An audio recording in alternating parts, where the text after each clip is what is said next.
Boa noite, turma, terceira série, muito obrigada por estarem aqui juntos comigo. Hoje nós vamos ter aula de História, tá bom? Na aula de História, nós vamos ouvir muito falar sobre Primeira Guerra, Segunda Guerra, Guerra Fria, comunismo, socialismo, globalização, capitalismo, tá certo? Então, sejam bem-vindos. Eu espero que vocês estejam bem. Eu estou me cuidando. Estou com saudade da sala com vocês, que eu gosto que vocês participem conversando comigo sobre os assuntos, os temas da nossa disciplina. Porém, no entanto, a gente pode conversar depois, tá certo? No grupo. Então, vamos lá, pessoal. Vamos falar sobre o que aconteceu no século XIX que repercutiu no século XX, tá certo? Então vamos lá. Eu estou trabalhando o slide, pessoal, que é um modo de sintetizar o nosso conteúdo e a gente conversar sobre o assunto. Eu vou passar um slide e vou comentar com vocês. Então, vou mostrar a imagem do slide, mas depois vou aparecer para vocês, tá bom? Vocês não vão ficar só, prometo. Então, vamos lá. História. Então, nós vamos começar falando um pouquinho aqui sobre o imperialismo do século XIX e os atuais problemas da África. O termo imperialismo designa o processo de dominação europeia sobre os territórios da Ásia, África e América Latina, dividindo-as em áreas de exploração para a obtenção de riquezas. Os países ricos invadem um país mais pobre na tentativa de conseguir matéria-prima, principalmente, para o seu país de origem. Então, isso sempre aconteceu lá no século XIX e continuou no século XX. Aí você observa na África, em alguns territórios, encontra diamante. Olha só, o diamante é um minério caríssimo, uma joia rara, uma joia cara. Porém, não dá para discutir sobre a outra imagem que nós temos do lado. Temos a imagem de uma criança praticamente morta, se não tiver morta, não é isso? No Sudão, na África. Então, assim, a riqueza contrastando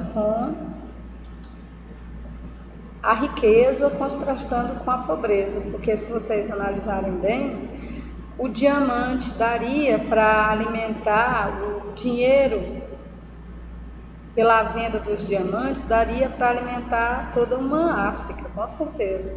Mas o que acontece? A ganância do ser humano é muito grande. O que eles fazem? Eles retiram o diamante, levam para o seu país de origem, vão transformar em mercadorias caríssimas e vão vender para os países mais pobres, com certeza. Eita, menino. Continuando aqui. Aí vocês observam aqui, olha, vários representantes de países europeus tentando ficar com uma parte sequer da África, ou seja, querendo a divisão da África para que eles possam sucateá-la. Infelizmente, pessoal, até hoje existem países africanos que não são independentes, ainda são realmente colônia de outros países, principalmente países europeus. Infelizmente. Aí nós temos aqui, também tivemos a unificação da Itália e da Alemanha, uma mudança no xadrez político da Europa. Na segunda metade do século XIX, ocorreram as tardias unificações da Itália e Alemanha, que inseriram esses países na corrida daquele século. neocolonialismo ou imperialismo do século XIX, estabelecendo tensões que levaram a Europa à Primeira Guerra Mundial. A Alemanha e a Itália começaram a também produzir, a trabalhar muito, como a Inglaterra, com a questão da produção de bens, de capital, industrialização. Então, com essa corrida contra o tempo, para acompanhar os outros países que estavam mais desenvolvidos, como a França, como a Inglaterra, a Alemanha e a Itália estavam desesperadas, queriam mais territórios e começaram a causar intrigas essas que levaram realmente o mundo para a Primeira Grande Guerra, que é a Primeira Guerra Mundial. Então, daí vocês já entendem que a Alemanha vai causar juntamente com a Itália. Quem vê assim jura que a Itália está sempre do lado da Alemanha, mas vocês vão conhecer um lado muito interessante da Itália. Aí nós temos aqui o neocolonialismo, nova forma de colonizar, que eu acho muito parecido com a colonização antiga, infelizmente. Continuamos aqui a falar da África. Os países que estão sendo mostrados nessa imagem, todos são africanos, tá certo? Aí, imperialismo vezes neocolonialismo e o colonialismo. Então, o imperialismo é a política de expansão e o domínio territorial, cultural e econômico de uma nação sobre as outras. Como eu já falei para vocês, um país rico tentando dominar um país mais pobre, levando sua cultura, matando a cultura daquele povo que já vivia ali naquele lugar, para receber em troca a riqueza que aquele lugar tem. Se vocês forem analisar o que aconteceu aqui no Brasil, o Brasil foi colonizado pelo povo europeu e o Brasil hoje em dia era para ser um dos países mais ricos do mundo. Porém, grande parte da nossa riqueza natural a Europa carregou para lá, tá?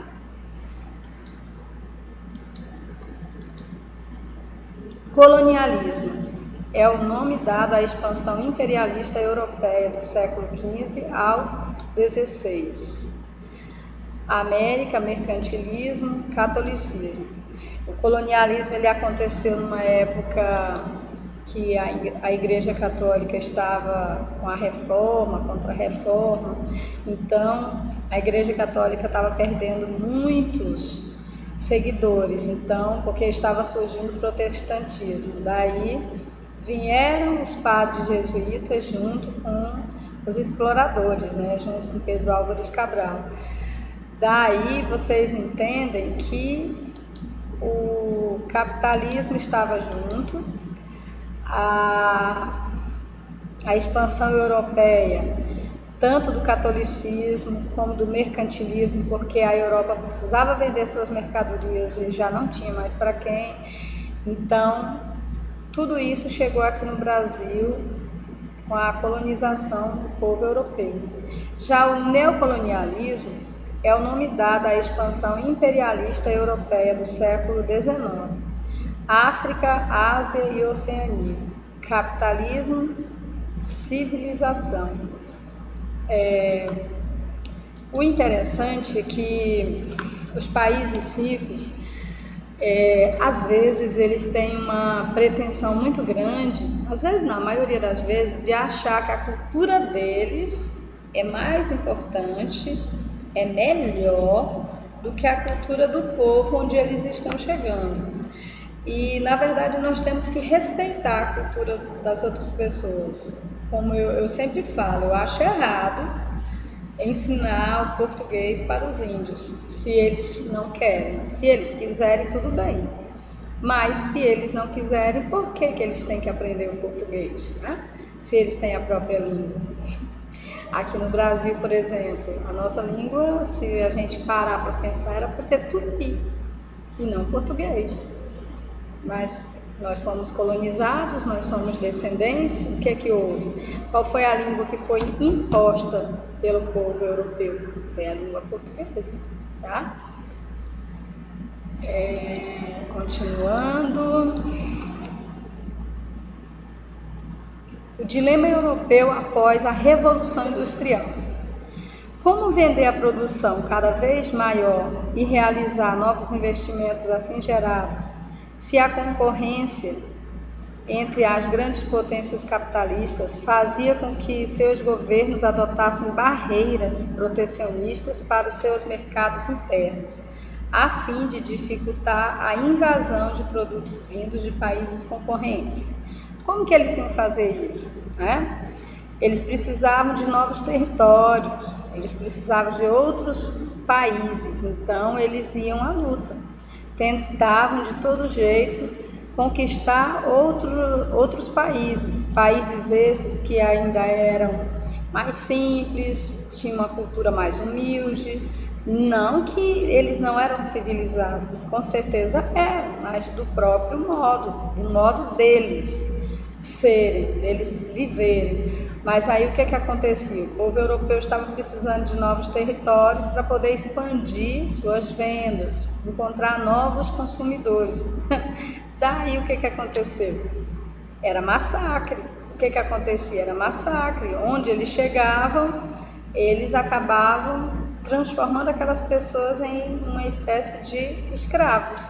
No caso que aconteceu aqui no Brasil, que o Brasil até hoje, se vocês forem observar, o número de índios que existiam aqui no Brasil, pessoal, e o número de índios que existe hoje.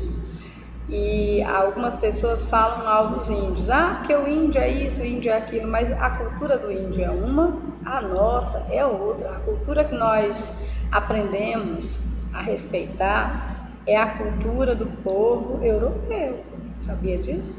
Às vezes tem gente que não se liga. É óbvio que houve uma mistura de comportamentos, uma mistura cultural.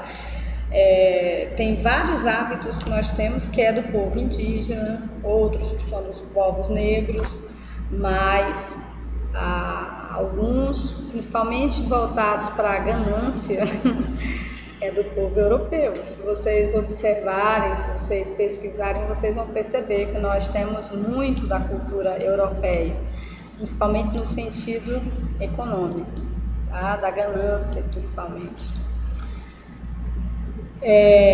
O Império Britânico. Esse mapa aqui é para mostrar para vocês como que era o Império Britânico no início do século XX, tá? A Europa, olha como os britânicos dominavam o mundo. Boa parte da África, uma parte aqui da América do Norte, Ásia, Oceania, né? Então, continuando. Aí nós tivemos a Primeira Guerra Mundial, que é conhecida como Grande Guerra. Começou em 1914, terminou em 1918. Essa guerra, pessoal, ela foi um desfecho de muitas coisas que estavam acontecendo no final do século XIX. Como eu falei para vocês logo no início agora, a Europa estava vivendo uma época maravilhosa, mas não era o continente europeu todo, né? Alguns países europeus estavam muito bem, como por exemplo a Inglaterra, tá? A França, só que outros países estavam querendo também entrar na luta para conquistar mais espaços, mais territórios, e para isso eles tinham que causar. Aí o que eles estavam fazendo? Enquanto não tinha nenhum motivo para a guerra, eles começaram a se organizar, tá? Começaram a organizar armamentos de guerras, porque eles sabiam que depois daquela paz, de toda aquela calmaria, eles teriam que travar certas guerras para ocupar certos espaços, tá bom? E com isso mudar toda a geopolítica do mundo. Continuando. Aí aconteceu dia 28 de junho de 1914, Francisco Ferdinando foi morto, né? E por azar, por uma pessoa que fazia parte de um grupo armado, Mão Negra, que lutava pela unificação dos territórios, que continham sérvios. Isso aí foi a gota d'água que causou o início de toda a guerra que já estava, como eu falei para vocês agora há pouco, guerra que já estava sendo orquestrada, né? Estavam já com todo o armamento bélico, tropas de homens já tudo armados até os dentes. Então, Francisco Ferdinando fez só, em todos os livros de história que eu já observei, fala assim, que a morte dele foi o estopim, foi a gota d'água que causou toda a revolta para que houvesse a Primeira Guerra Mundial. Então, vamos continuar. Daí, olha, organizaram-se dois grupos, a Tríplice Entente, que eram chamados de aliados, tinha a Inglaterra, França, Rússia e Estados Unidos. Os Estados Unidos, pessoal, a guerra começou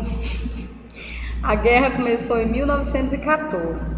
Os Estados Unidos só entrou em 1917. Por que será que os Estados Unidos só entrou em 1917? Isso é muito interessante, pensem sobre isso. Os Estados Unidos esperou o pessoal lutar para ele ver qual lado que ia ganhar, né? Para pensar. Dá para pensar isso, não dá, pessoal? Aí a Tríplice Aliança, que são os impérios centrais, é formado por Alemanha, Áustria, Itália e Turquia. A Alemanha e a Itália, como eu já falei, estavam as mais revoltadas, querendo concorrer com a Inglaterra, com a França, com a Rússia. Os Estados Unidos, como eu falei, só entrou a partir de 1917. Aí a primeira fase da guerra foram durante os primeiros meses até o início de 1915. A característica marcante foi o deslocamento constante das tropas. O pessoal ficava mudando de um lugar para outro, igual cigano. Essa foi a primeira fase. Nessa primeira guerra, pessoal, tiveram novas armas, como canhão de tiro rápido, gás venenoso, o lança-chamas, o avião e o submarino. Faziam um número crescente de vítimas. Eu fico assombrada quando eu vejo essas imagens, porque eu fico imaginando com toda a tecnologia que nós temos hoje, imagine se nós tivéssemos uma terceira guerra mundial. Embora hoje em dia as guerras sejam feitas de outro modo, né? Se vocês pararem para pensar, tem vários outros tipos de guerras atualmente. Uma época dessa eu li numa revista de fatos envolvendo tecnologia, e uma das Coreias, a Coreia do Norte, a Coreia do Norte ela é aliada ao socialismo, à Rússia, e a Coreia do Sul é aliada aos Estados Unidos. O que houve? Uma das Coreias, a Coreia do Norte, que é aliada à Rússia, ficou sem internet, porque vocês sabem que quem manda na internet ainda é os Estados Unidos. Então, o pessoal norte-coreano se revoltaram e falaram que eles iam inventar um meio de se comunicar que seria tão bom quanto a internet e que eles não precisariam mais da internet dos Estados Unidos. Então, isso, na minha opinião, é um tipo de afronta. Chega a ser um tipo de guerra, diferente, é óbvio, daquela guerra onde tem bombas, tem canhões, tem armas, tem vários tanques, tem submarino, tem aviões. É óbvio, mas se for verdade que algumas pessoas falam sobre essa conspiração toda sobre o vírus do Covid-19, é outra arma, né? Uma arma que mata silenciosamente, não é isso? Então, arma viral. Então, a gente tem que começar a pensar sobre como será uma terceira guerra mundial, né? Porque a Primeira Guerra lá assombrou muita gente. Inclusive, alguns livros também de história falam que Alberto Santos Dumont, para nós brasileiros, é o pai da aviação, né? Ele ficou muito entristecido. Alguns livros falam que talvez ele tenha tido depressão partindo dessa ideia, dele ter visto os aviões sendo utilizados para matar na guerra. Tá? Então vamos continuar aqui no nosso slide. A segunda fase da guerra, na frente ocidental, essa fase foi marcada pela guerra de trincheiras. Tá? Os exércitos defendem suas posições utilizando-se de uma extensa rede de trincheira e eles próprios cavavam. Ficavam aqui um cuidando do outro, quando se machucavam, ficavam aqui escondidos temporariamente, usando medicamentos. Lembrem-se, pessoal, na Primeira Guerra Mundial houve um avanço muito grande em vários medicamentos, principalmente os remédios voltados para machucados, como antibióticos, tá? A medicina também houve um avanço muito grande, principalmente na medicina voltada para artes plásticas. As plásticas que eram feitas nas pessoas que perdiam algum membro, ficavam com o rosto deformado, algo que ia fazer essa pessoa viver de maneira indigna.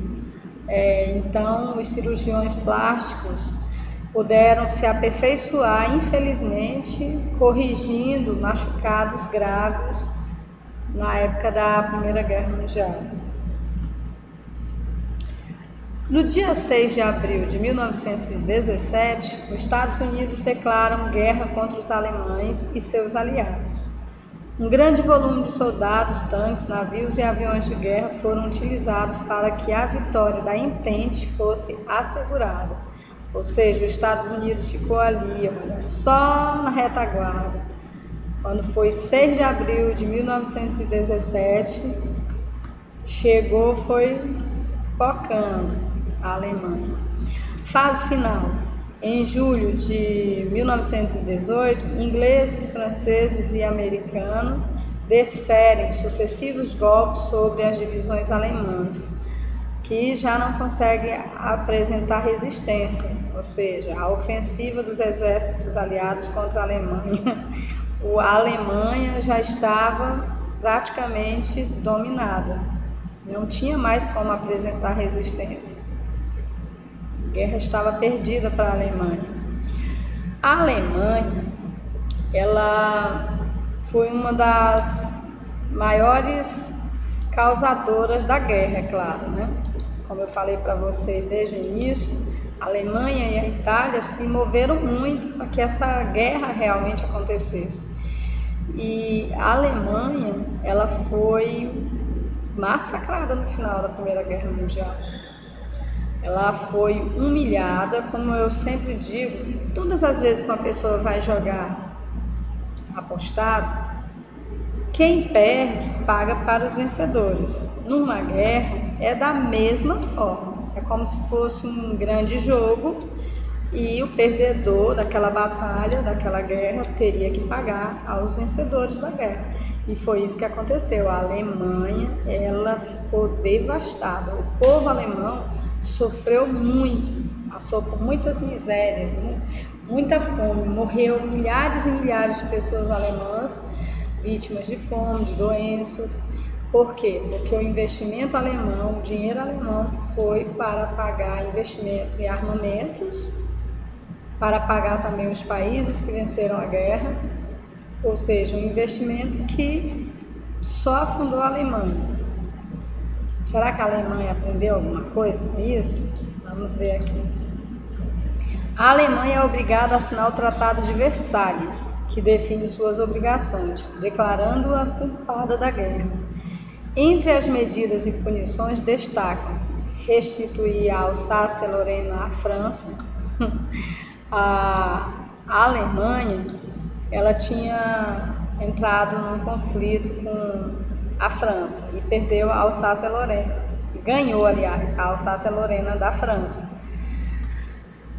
A França ficou sempre de olho na Alemanha, toda a movimentação da Alemanha, querendo conflito de novo com a Alemanha para ver se conseguia de volta a Alsácia-Lorena. Por quê? Porque a Alsácia-Lorena era um lugar onde a França retirava muito minério, então a França não queria perder, tá? E a Alemanha tinha a Alsácia-Lorena como um troféu. Resultado, ao perder a Primeira Guerra Mundial, a Alemanha teve que devolver a Alsácia-Lorena para a França.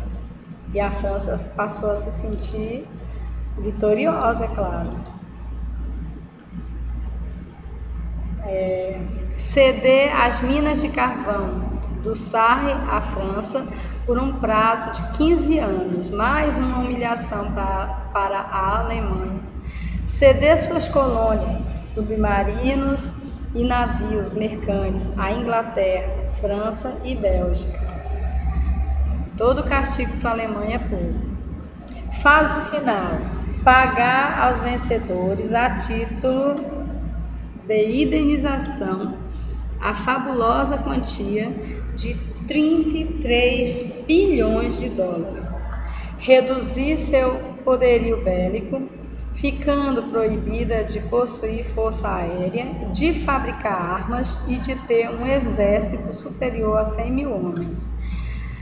Será, pessoal, que a Alemanha realmente vai ficar comportada dessa maneira?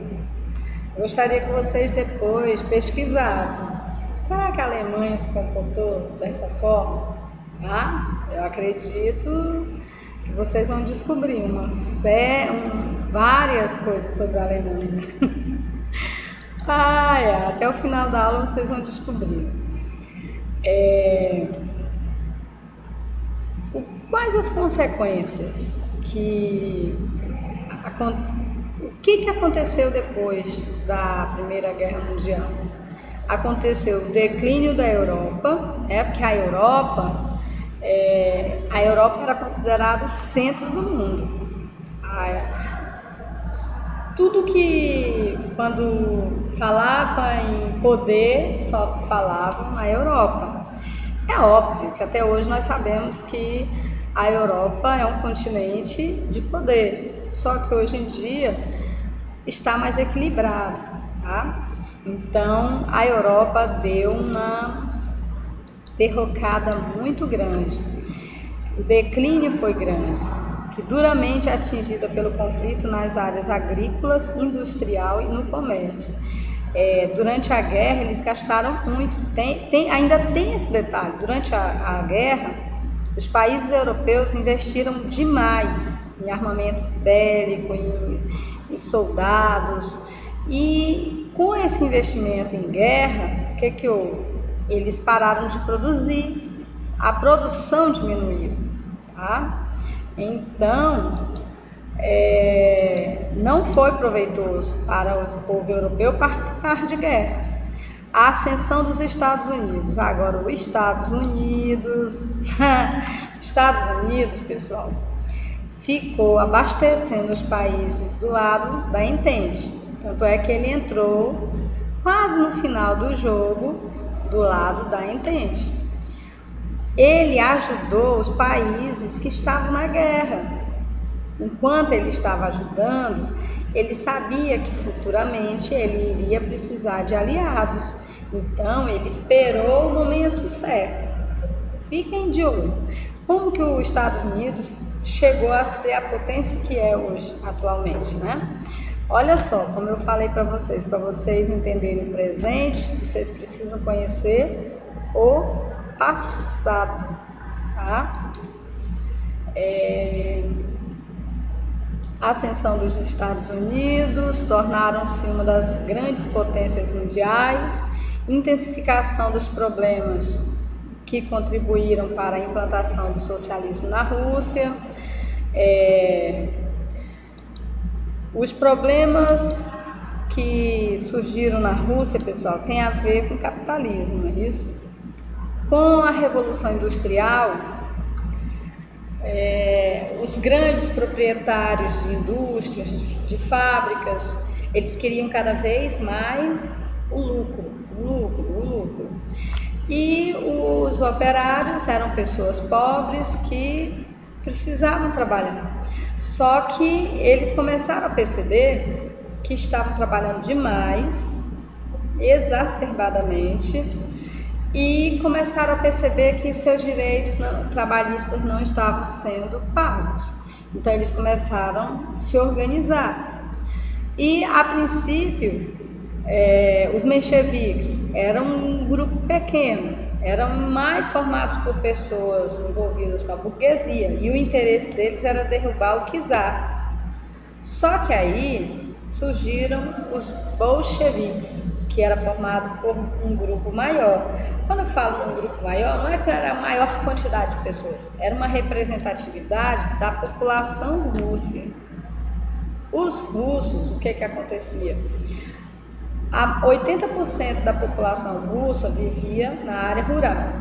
90% da população russa era analfabeta. O povo operário, a maioria eram pessoas que estavam migrando da área rural, porque estavam abandonados, a Rússia investindo em guerra, perdendo guerras. E o que houve? O povo estava mudando da área rural para a área urbana para poder trabalhar nas indústrias. Daí começou a perceber que também não estavam tendo proveito, porque estavam sendo obrigados a trabalhar uma carga horária muito grande, e essa carga horária muito grande estava fazendo eles ficarem cada vez mais cansados e não ter uma vida digna de trabalhador. Resultado, eles começaram a reivindicar. Daí houve a Revolução Russa. Com essa revolução, foi implantado pela primeira vez em um país o socialismo. Tá? Vamos voltar lá para o nosso slide. Aí surgiu quem? O socialismo, como eu acabei de falar. O socialismo, pessoal, os criadores do socialismo científico, Karl Marx e Engels. O principal pensador do socialismo foi Karl Marx. Para ele, esse regime surgiu a partir do capitalismo e seus meios de produção, tendo seu controle desempenhado pelo proletário. Proletário quem é? Proletário somos nós, tá bom? As pessoas que trabalham para alguém. Por exemplo, o Marivaldo é o dono do Olympus. Eu sou professora e vendo a minha força de trabalho. Então, eu sou proletário. Prestem atenção, tá bom? Continuando.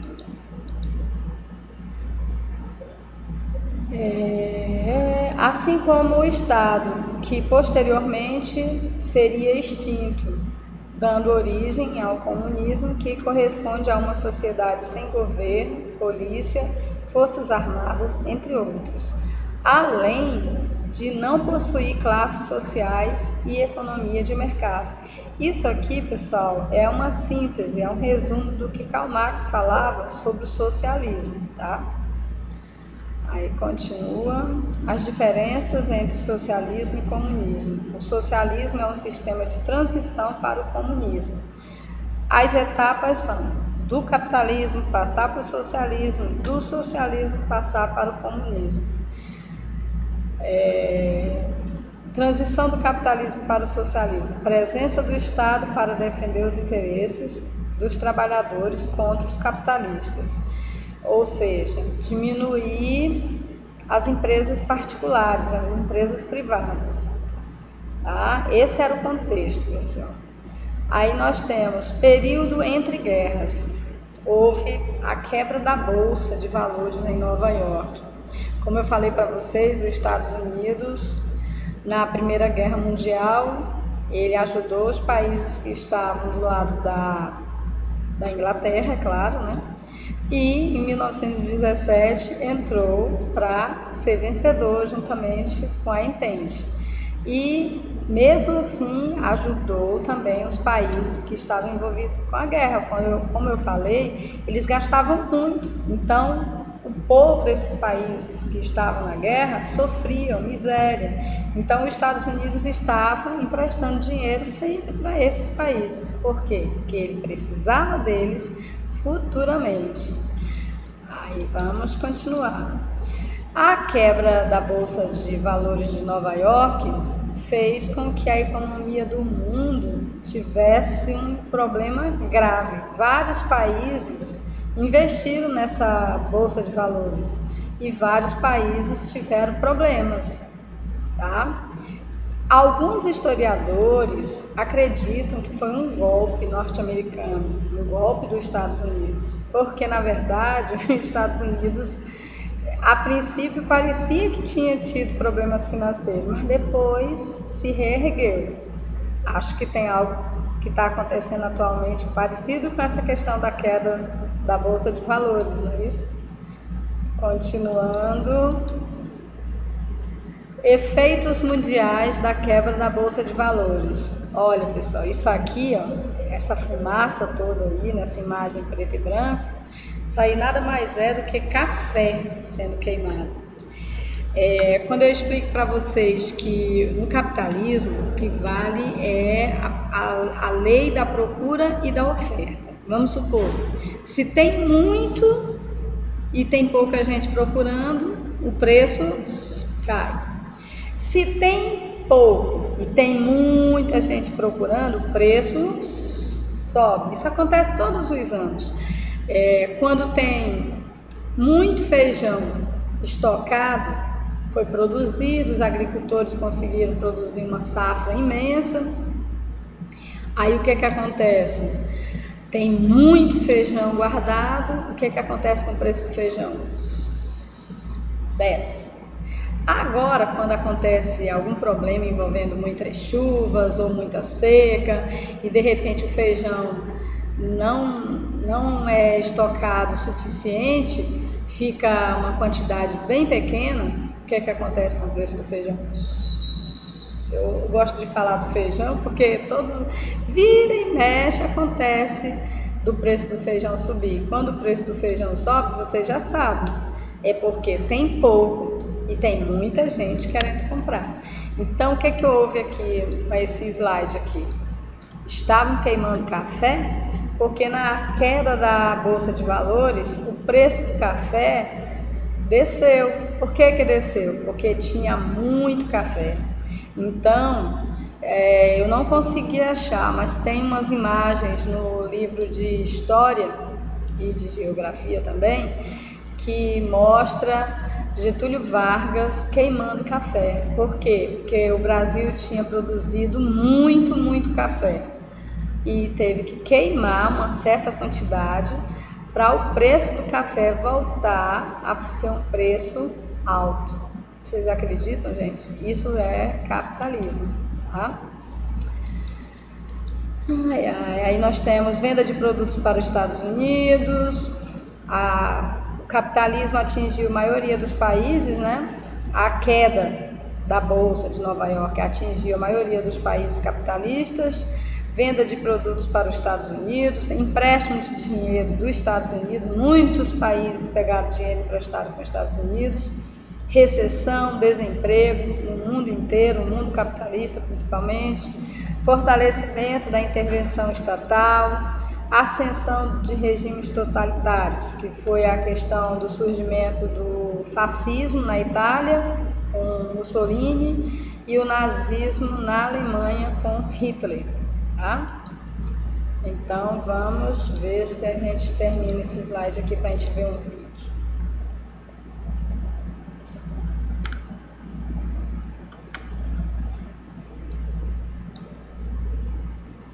Foi bloqueou o meu slide. Ah, tá.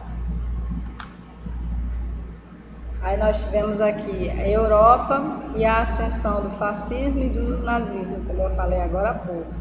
Depois da Grande Guerra e da crise da Bolsa, a frustração e a incerteza de alguns países da Europa, a situação ficou ruim.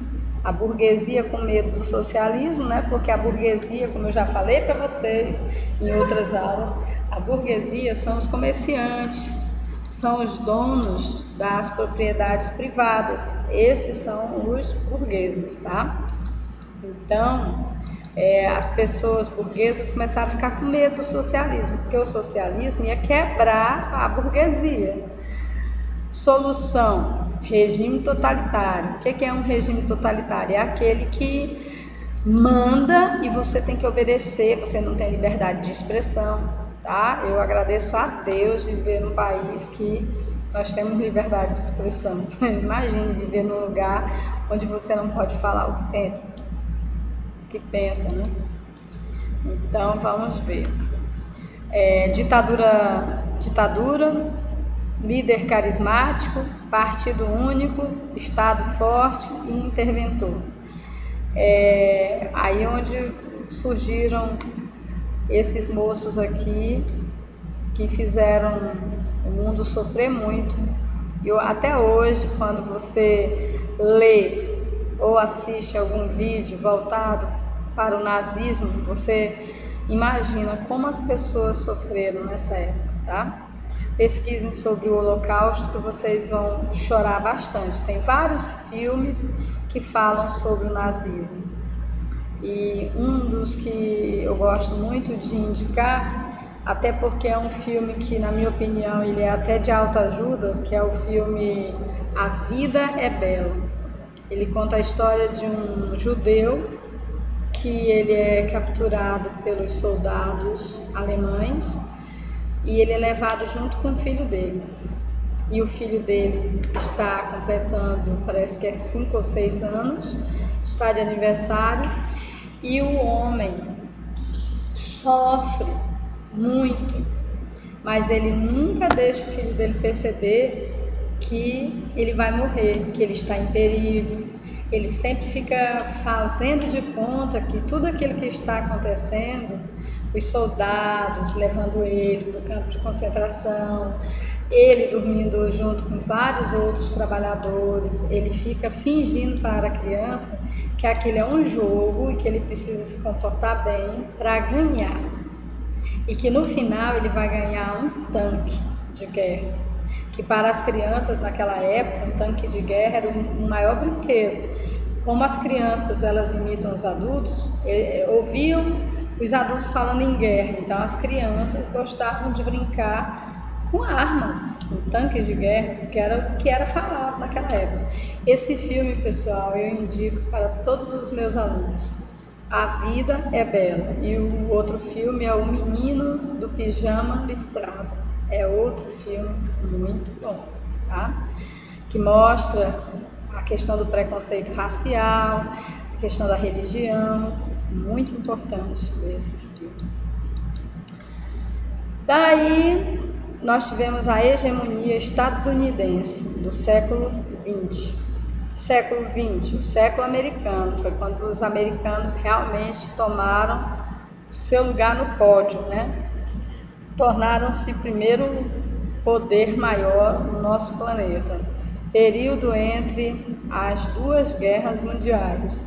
Consolidação do poder estadunidense, potência capitalista, interferência das políticas mundiais.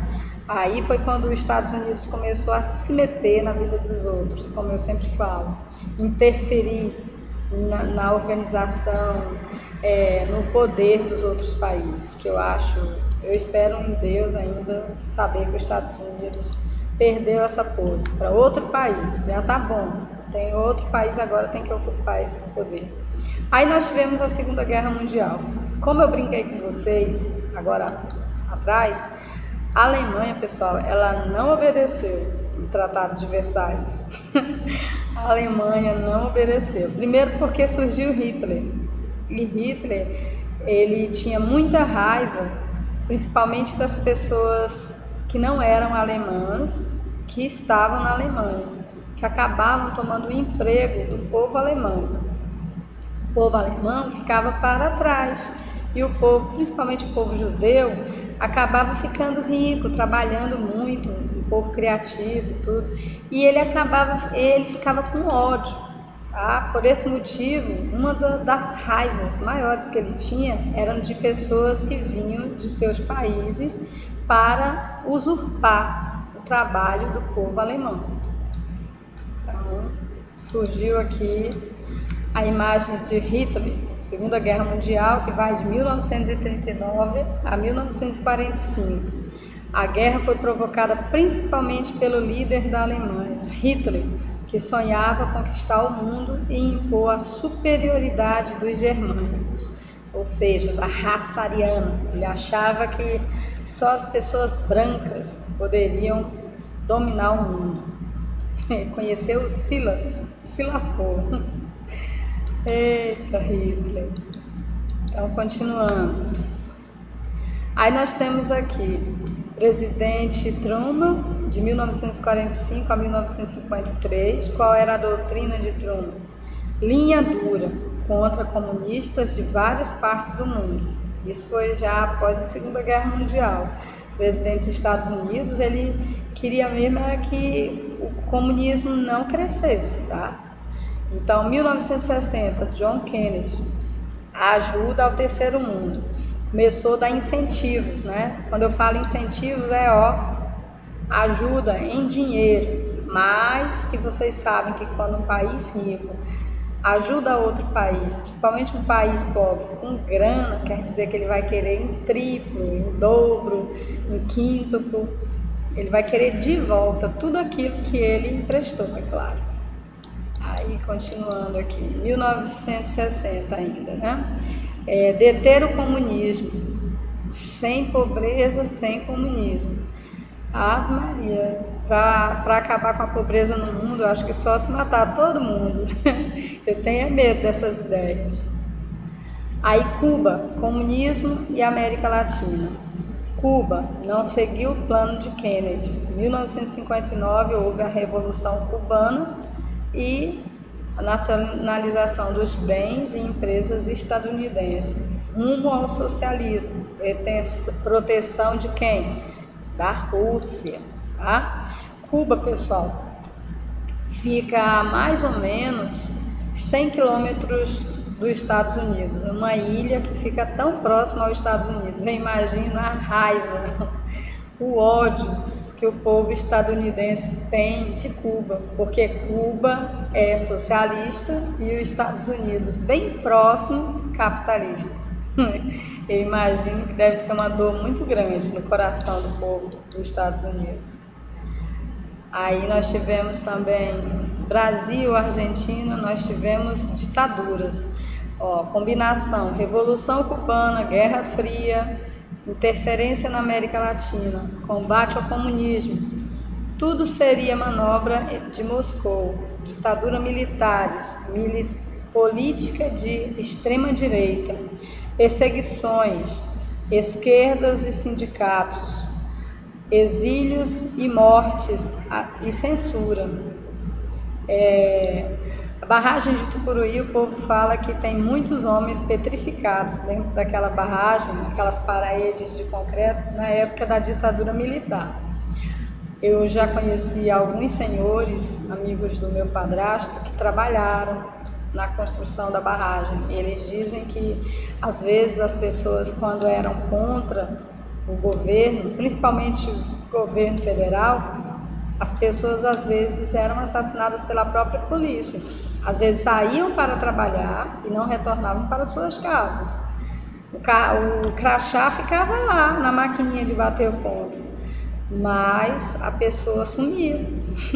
Tem muitas mulheres aí que já estão até para morrer, coitadas, que até hoje pensam que o seu marido saiu de casa com outra mulher. E, na verdade, às vezes, foram presos, foram torturados na ditadura militar. Isso é muito triste. Às vezes, quando eu ouço o povo falando que querem que aconteça uma nova ditadura militar, eu fico pensando, será que esse povo estava onde quando os professores trabalharam a ditadura militar. É um assunto assim que todos nós brasileiros devemos entender. Foi o que houve durante a ditadura militar, para que a gente não fique falando bobagem desse tipo, de querer ditadura militar. Aí nós tivemos também vários regimes ditatoriais, não é isso? Aí surgiu o domínio sobre o continente americano, NAFTA, ALCA. Tivemos problemas dos Estados Unidos com o Oriente Médio, a Guerra do Golfo. Isso nessa época, né? Eu estudava a 8ª série, todo mundo pensava que o mundo iria acabar naquela época.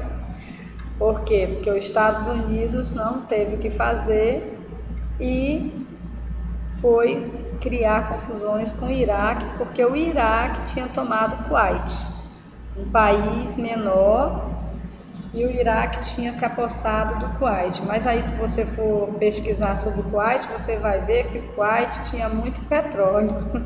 Por que será que os Estados Unidos queria defender o Kuwait? Será que é porque o povo do Kuwait era um povo muito bom? Com certeza era um povo muito bom, mas na verdade os Estados Unidos estava de olho mesmo, era no petróleo. Aí nós tivemos aqui, olha Eliette, calma, a invasão do Kuwait pelo Iraque, a apreensão do mundo, nós sofremos muito. Hoje em dia fala em Covid, né?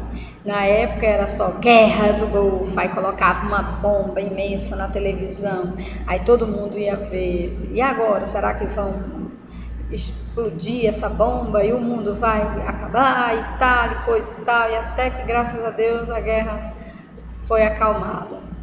Aí, em janeiro de 91, Estados Unidos, guerra contra o Iraque, Operação Tempestade no Deserto, lembro como se fosse hoje isso. 6 semanas, vitória dos Estados Unidos, embargo econômico, petróleo por comida. Já pensou? Olha que chique aí. Só para vocês terem uma ideia, pessoal. Quando um país rico entra num país pobre, pode ser o que estiver acontecendo. Normalmente o país rico ele vai lucrar, tá? Fiquem ligados. Aí, pessoal, nós temos uma atividade, tá? De acordo com o nosso tema da página 4 até a página 28 do livro de História, respondam. Letra A. Quais os fatores que levaram à descolonização da África e Ásia? O que houve? Por que foi descolonizada? Aconteceu independência? O que foi? Elabore um texto de 10 linhas, no mínimo, utilizando adequadamente as seguintes palavras e expressões. Essas palavras estão nos temas que nós estudamos: imperialismo, capitalismo, socialismo, guerra, Tratado de Versalhes, período entre guerras. Aí uma observação aqui, vale a primeira nota. Data de entrega, 8 de junho de 2020. Pode ser antes, tá? Se vocês concluírem, pode enviar para o meu PB. Tudo bem, pessoal? Olha, essa foi a aula de História, tá certo? Boa noite, muito obrigada. Fique com um vídeo, tá certo? Um vídeo de História para vocês aí curtirem um pouquinho. Uma música linda que tem tudo a ver com o tema que nós estudamos. Espero que eu toque no coração de vocês. Boa noite. Daqui a pouco nós vamos ter Geografia. Muitas músicas que conhecemos contam fatos históricos que nunca paramos para pensar.